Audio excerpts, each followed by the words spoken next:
Instagram ಅಲ್ಲಿ 2.6 ಲಕ್ಷಕ್ಕೂ ಹೆಚ್ಚು ಫಾಲೋವರ್ಸ್ಗಳನ್ನು ಹೊಂದಿದ್ದ ಸಾಮಾಜಿಕ ಮಾಧ್ಯಮದ ಯುವ ಪ್ರಭಾವಿ ಚಿನ್ನು ಪಾಪು ಅವರು ಕಾಸರಗೋಡಿನಲ್ಲಿ ಮೃತಪಟ್ಟ ಸ್ಥಿತಿಯಲ್ಲಿ ಪತ್ತೆಯಾಗಿದ್ದಾರೆ. ಅವರು ಆತ್ಮಹತ್ಯೆ ಮಾಡಿಕೊಂಡಿರುವ ಶಂಕೆ ವ್ಯಕ್ತವಾಗಿದೆ. ಸಾಮಾಜಿಕ ಜಾಲತಾಣದಲ್ಲಿ ಚಿನ್ನು ಪಾಪು ಎಂದು ಪರಿಚಿತರಾಗಿದ್ದ ಅವರನ್ನ ದೇಲಂಪಾಡಿ ಪಂಚಾಯತ್ನ ಅಧೂರ್ ಮೂಲದ ರೇಷ್ಮಾ ಎಂದು ಗುರುತಿಸಲಾಗಿದೆ. ಕಾಸರಗೋಡು ಪಟ್ಟಣದ ಸಮೀಪದ ಉಳಿಯ ತಟ್ಕದಲ್ಲಿರುವ ತಮ್ಮ ಬಾಡಿಗೆ ಮನೆಯಲ್ಲಿ ನೇಣು ಬಿಗಿದ ಸ್ಥಿತಿಯಲ್ಲಿ ಅವರು ಪತ್ತೆಯಾಗಿದ್ದಾರೆ ಎಂದು ಪೊಲೀಸ್ ಮೂಲಗಳು ತಿಳಿಸಿವೆ. ರೇಷ್ಮಾ ಅವರು ಪ್ರೇಮ ವಿವಾಹವಾಗಿದ್ದರೂ 1 ತಿಂಗಳ ಹಿಂದೆಯಷ್ಟೇ ಪತಿಯಿಂದ ವಿಚ್ಛೇದನ ಪಡೆದಿದ್ರು.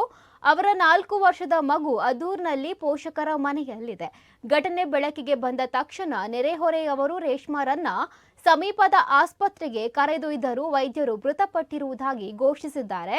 ಚಿನ್ನು ಪಾಪು ಸಾಮಾಜಿಕ ಮಾಧ್ಯಮಗಳಲ್ಲಿ ಸಕ್ರಿಯರಾಗಿದ್ದು, ಗ್ರಾಮೀಣ ಜೀವನ ಶೈಲಿ, ಸ್ಥಳೀಯ ಆಹಾರ, ಪ್ರವಾಸಿ ಸ್ಥಳಗಳು ಹಾಗೂ ತುಳು ಭಾಷೆಯ ಕುರಿತ ವಿಚಾರಗಳ ಮೂಲಕ ಹೆಚ್ಚಿನ ಫಾಲೋವರ್ಸ್ಗಳನ್ನು ಹೊಂದಿದ್ದರು.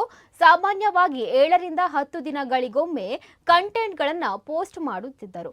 6 ದಿನಗಳ ಹಿಂದೆಯಷ್ಟೇ ಹಂಚಿಕೊಂಡಿದ್ದ ತರಕಾರಿಯ ಕುರಿತ ಕೊನೆಯ ಪೋಸ್ಟ್ ಸುಮಾರು 5,800 ಲೈಕ್ಗಳು ಬಂದಿದ್ದವು. ಪೊಲೀಸರು ಅಸ್ವಾಭಾವಿಕ ಸಾವಿನ ಪ್ರಕರಣ ದಾಖಲಿಸಿಕೊಂಡು ತನಿಖೆಯನ್ನು ನಡೆಸುತ್ತಿದ್ದಾರೆ.